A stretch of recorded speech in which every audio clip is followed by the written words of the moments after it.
तो अगला टॉपिक है अपना पार्ट ऑफ लॉन्ग बोन। तो जो अपनी लॉन्ग बोन होती है उसके कितने पार्ट होते हैं। तो ठीक है, तो पहले हम क्या बनाते हैं, बोन। ये अपनी मान लो लॉन्ग बोन है, ठीक है। तो जो अपना ये वाला पार्ट है, ये होला ऊपर वाला एपिफाइसिस, बीच वाला मेटाफाइसिस, और ये वाला जो पार्ट है वो डायफाइसिस है। जो इतना पार्ट है डायफाइसिस है, ये मेटाफाइसिस है, और ये वाला एपिफाइसिस है। और जो बच्चे होते हैं, चिल्ड्रंस होते हैं, उनमें जो क्या होता है कि जो नाम लिख देते हैं, ये है एपिफाइसिस, ये है मेटाफाइसिस, ये है डायफाइसिस। तो जो बच्चे होते हैं, चिल्ड्रंस होते हैं, जिसमें एपिफाइसिस मेटाफाइसिस के बीच में प्लेट होती है, ग्रोथ प्लेट बोलते हैं जिसको। तो ये क्या कराएगी, लॉन्ग बोन जो रहेगी उसका ग्रोथ कराएगी, तो ये ग्रोथ प्लेट हो जाएगी। तो अपने कौन कौन से पार्ट हो जाएंगे, सबसे पहले हो जाएगा एपिफाइसिस, दूसरा है मेटाफाइसिस, और तीसरा है डायफाइसिस।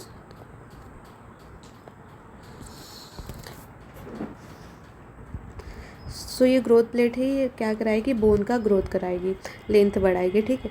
और जो बाहर की साइड पे एक लेयर होती है बोन के यहाँ पे चारों ओर, ये वो बोलते हैं अपन इसको पेरियोस्टियम। ये है पेरियोस्टियम। इसकी दो लेयर होती है, एक इनर लेयर होगी और एक आउटर लेयर होती है, ठीक है। तो इनर लेयर ये बना रहे हम, इनर लेयर जो कि सेल्यूलर लेयर होती है, सेल होती है, ठीक है। और आउटर लेयर जो रहती है अपनी फाइब्रस लेयर रहेगी, तो ये फाइब्रस। तो जो हमारा पेरियोस्टियम है, पेरियोस्टियम की दो लेयर होती है, आउटर और इनर। तो जो आउटर लेयर होती है वो फाइब्रस होती है, ठीक है। और इनर लेयर रहती है वो सेल्यूलर रहती है, सेल्यूलर, जिसको हम बोलेंगे कैम्बियम लेयर भी बोलते हैं। क्या बोलते हैं, कैम्बियम लेयर। और जो फाइब्रस लेयर रहती है, आउटर लेयर फाइब्रस, ये क्या कराएगी, सेल का ग्रोथ कराएगी, बोन का ग्रोथ। और दूसरा है न्यूट्रिशन सप्लाई भी देती है। क्या देती है, न्यूट्रिएंट सप्लाई। और जो ये आउटर लेयर फाइब्रस लेयर रहती है, ये अब्सेंट कहाँ पे रहेगी, जैसे अपनी सिस्टमोइड बोन है, सिस्टमोइड बोन जैसे कि पटेला में ये अब्सेंट होती है, नहीं होगी ये फाइब्रस लेयर। और दूसरा अपना जो रहता है आर्टिकुलर सरफेस होता है, उसमें भी ये अब्सेंट रहती है, उसमें भी नहीं होगी, ठीक है। तो जो पेरियोस्टियम जो रहेगी, ये पेरियोस्टियम जो बोन से कैसे कनेक्ट रहेगी, तो यहाँ पे ऐसे फाइबर होते हैं, फाइब्रस से कनेक्टेड होती है, जिसको बोलेंगे सारफेस फाइबर। कौन से फाइबर बोलेंगे, सारफेस फाइबर। एक सेकंड यहाँ लिखती हूँ, सारफेस फाइबर। तो ये होगा पेरियोस्टियम। और जो पेरियोस्टियम, ठीक है। और जो अंदर की साइड रहता है, केविटी रहती है, ये क्या है, अपना एंडोस्टियम है। बोन के अंदर जो रहता है तो ये कवर रहता है, एंडोस्टियम से कवर रहता है। और ये केविटी है, ये अपना क्या हो जाएगा, मेडुलरी केविटी है, ठीक है। और इसको लाइन कौन करेगा, एंडोस्टियम लाइन करेगा। और इसके अंदर क्या रहता है, अपना मेरो रहता है। तो यहाँ बना देती हूँ मैं, ये इनर जो केविटी रहती है, येलो से बनाना चाहिए। इनर जो केविटी रहती है एंडोस्टियम है। सो ये केविटी लाइन किससे रहती है, अपनी एंडोस्टियम से लाइन रहती है, एंडोस्टियम। और ये केविटी को क्या बोलेंगे, मेडुलरी केविटी।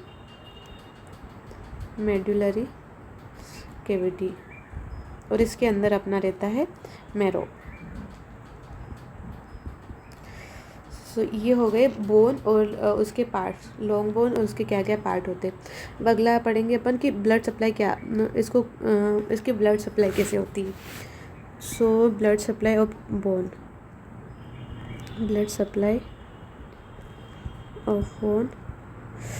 सो अपनी ये बोन है, माना कि ये लॉन्ग बोन है, ठीक है। ये लॉन्ग बोन है, तो यहाँ पे होता है फोरामेन। किससे बनाते, इसी ये फोरामेन होता है, इसको बोलेंगे न्यूट्रिएंट फोरामेन। क्या है, न्यूट्रिएंट फोरामेन। तो यहाँ से आर्टरी जाएगी, इसको बोलेंगे न्यूट्रिएंट आर्टरी। ये प्रोक्सिमली एंड डिस्टली दोनों साइड जाती है, और ये बोन को हमने डिवाइड कर दिया है। ये इपीफाइसिस हो जाएगा, ये मेटाफाइसिस है, ये डाइफाइसिस ही इतना एरिया। फिर से यहाँ से हो जाएगी इपी, ये मेटा, और ये डाइफाइसिस हो जाएगा। तो ये न्यूट्रिएंट आर्टरी यहाँ जाएगी, इधर से भी न्यूट्रिएंट आर्टरी है, और एकदम ऐसे हेयर पिन लूप की तरह यहाँ पे वो हो जाएगी, एकदम हेयर पिन लूप जिससे दिखेगी यहाँ पे, कहाँ पे, मेटाफाइसिस में। ये मेटाफाइसिस, तो एकदम पतला सा हेयर पिन लूप जैसा दिख रहा है हमें, ठीक है। कैसे दिखेगा, हेयर पिन लूप। तो यहाँ पे क्या होगा, ब्लड सप्लाई जो रहेगी, यहाँ पे देखते हैं hairpin loop, hairpin loop जैसा दिखेगा। तो यहाँ पे जो ब्लड सप्लाई रहेगी ना, वो बहुत स्लगिश हो जाएगी। स्लगिश हो जाएगा मतलब बहुत धीरे धीरे ब्लड सप्लाई जाएगा, यहाँ पे स्लगिश हो जाएगा। बट क्या होगा, ब्लड जो है अपना, ब्लड तो ज़्यादा ब्लड सप्लाई ज़्यादा हो रही ना, तो ब्लड ज़्यादा होगा मतलब हाईली वस्कुलर बोल सकते हैं अपन, हाईली वस्कुलर। बट एक दूसरी बात ये है कि स्लगिश ब्लड सप्लाई है, तो यहाँ पे और स्लगिश है, तो जितने टाइम तक ब्लड रुकेगा इस जगह पे, वहाँ चांसेस होते हैं कि बैक्टीरिया भी क्रॉस कर जाए, पास हो जाए, तो इन्फेक्शन के चांस भी ज़्यादा होते हैं। मेटाफाइसिस में इन्फेक्शन के चांस भी ज़्यादा होते हैं। और दूसरी बात, इन्फेक्शन ठीक है, हेयर पिन ल्यूप है, एकदम पतला सा है अपना ब्लड सप्लाई का रीजन। तो यहाँ पे क्या होगा कि अपनी मैक्रोफेज जो होती है, डिफेंस सेल जो होती है, डिफेंस सेल जो रहेगी बहुत कम होगी, डिफेंस सेल कम होगी, तो इन्फेक्शन के चांस और ज़्यादा बढ़ जाएंगे। और दूसरी बात क्या होगी कि ब्लड सप्लाई ज़्यादा है, तो अगर इन्फेक्शन होगा, इंजरी भी हो गई, तो हीलिंग प्रॉपर्टी अच्छी होगी, हीलिंग प्रॉपर्टी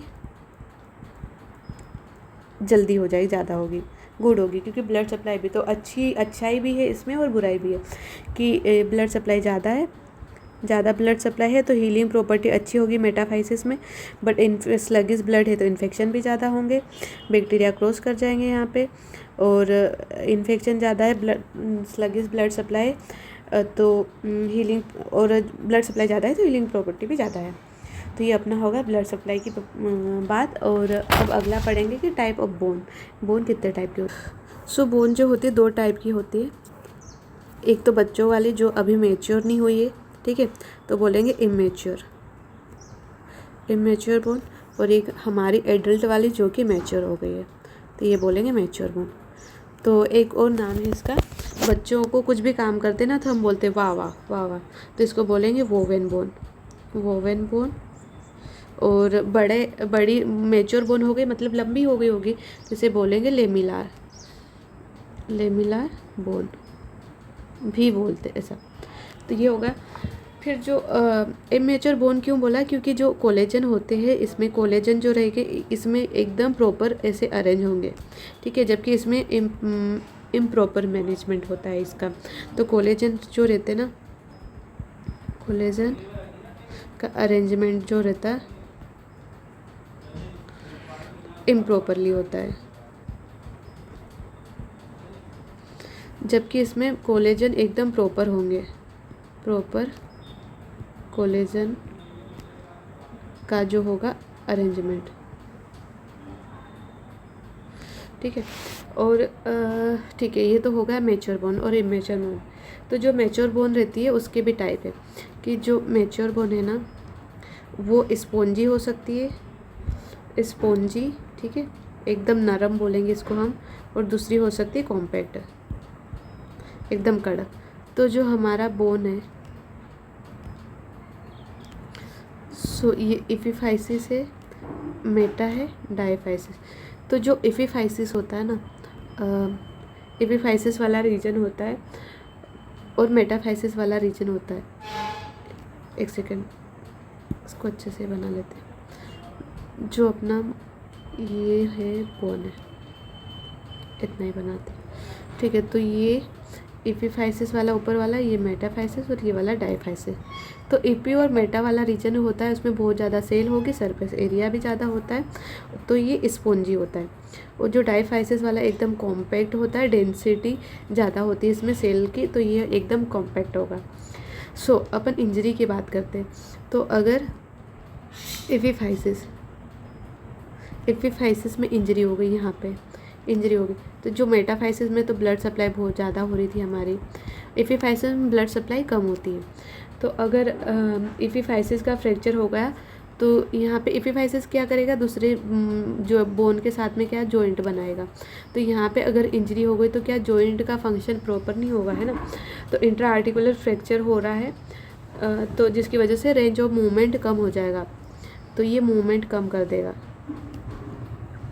मूवमेंट डिक्रीज करेगा अगर इंट्रा आर्टिकुलर फ्रैक्चर हुआ तो, ठीक है। और जो आर्टिकुलर फ्रैक्चर हो गया या फिर ओस्टियोआर्थराइटिस ये जॉइंट में ही होता है, तो ये एपिफाइसिस का होगा। अगर मेटाफाइसिस का फ्रैक्चर हुआ, तो मेटाफाइसिस में क्या होगा कि इसकी ब्लड सप्लाई कैसी होती है, बहुत ज़्यादा हाई ब्लड सप्लाई होती है। तो ये क्या करेगा, हील जल्दी कर लेगा, हील फास्ट हील होगा, जिसकी वजह से क्या हो सकता है, माल यूनियन के चांस ज़्यादा हो सकते हैं।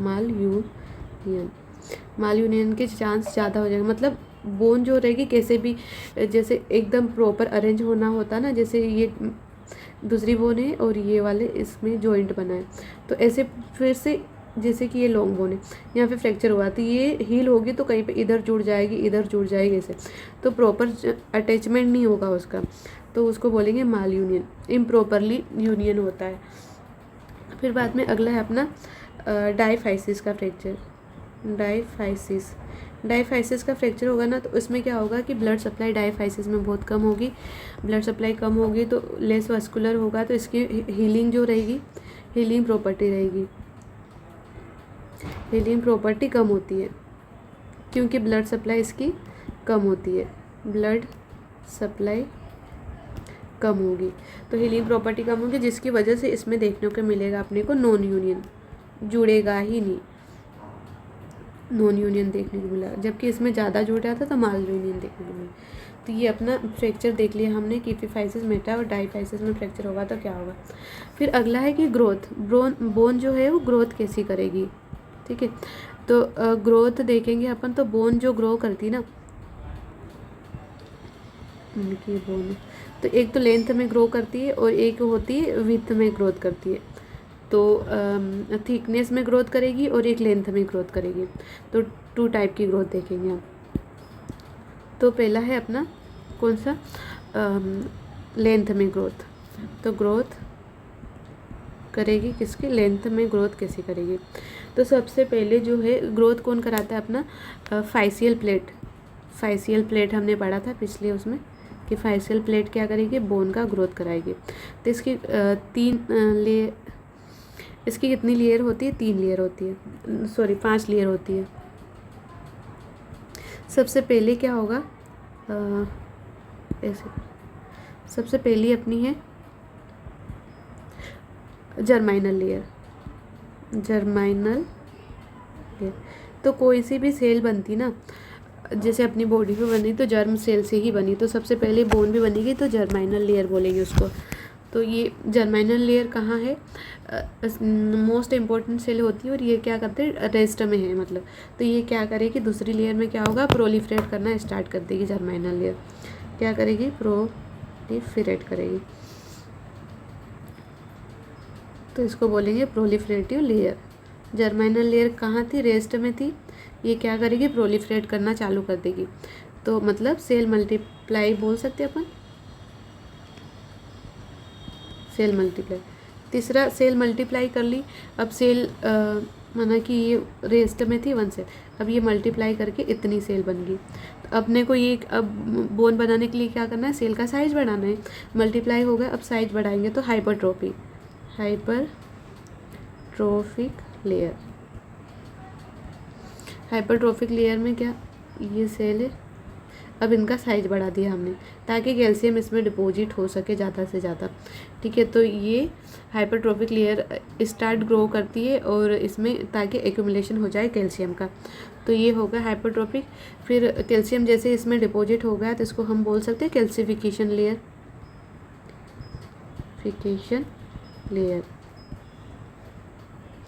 फिर पांचवा है अपना कैल्सिफिकेशन होगा तो फिर बोन प्रॉपर बन जाएगा तो उसको बोलेंगे ओसिफिकेशन। एकदम लाइन टू लाइन याद हो जाएगा, ओसिफिकेशन लेयर। तो ये हो गई 5 लेयर हो गई। पहले जर्माइनल, फिर प्रोलिफरेट करेगी, फिर बाद में प्रोलिफरेट मतलब मल्टीप्लाई, फिर साइज बढ़ा ली गई उसकी, कैल्शियम डिपॉजिट हो जाएगा तो calcification layer and the ossification, last में बोन बन जाएगी। अब ग्रोथ जो रहेगी वो थिकनेस के अकॉर्डिंग, ग्रोथ थिकनेस, बोन मोटी भी तो होगी ना, ये तो लेंथ बढ़ा, अब मोटी कैसे बनेगी, थिकनेस के अकॉर्डिंग या अपोजिशनल ग्रोथ भी बोलते हैं इसको। तो इसमें जो अपनी होती है एंडोओस्टियम और पेरिओस्टियम। इसमें क्या होगा, एंडोओस्टियम एंड पेरिओस्टियम की बेनिथ जो सेल होती है, पेरिओस्टियम के अंडर जो सेल होती है, कौन सी सेल होगी, ओस्टियोब्लास्ट। अंडर जो सेल होगी ओस्टियोब्लास्ट, वो क्या करेगी, प्रोलिफरेट करेगी तो थिकनेस बढ़ जाएगा ना, बढ़ जाएगा। ठीक है, जैसे कि ये अपना बोन है, ये पेरिओस्टियम मान लिया और ये एंडोस्टियम है। यहाँ पे बोन ग्रो करेगी, यहाँ पे भी बोन ग्रो करेगी तो एकदम थिकनेस ऐसे बढ़ेगी। तो ये अपने हो गया ग्रोथ वाला।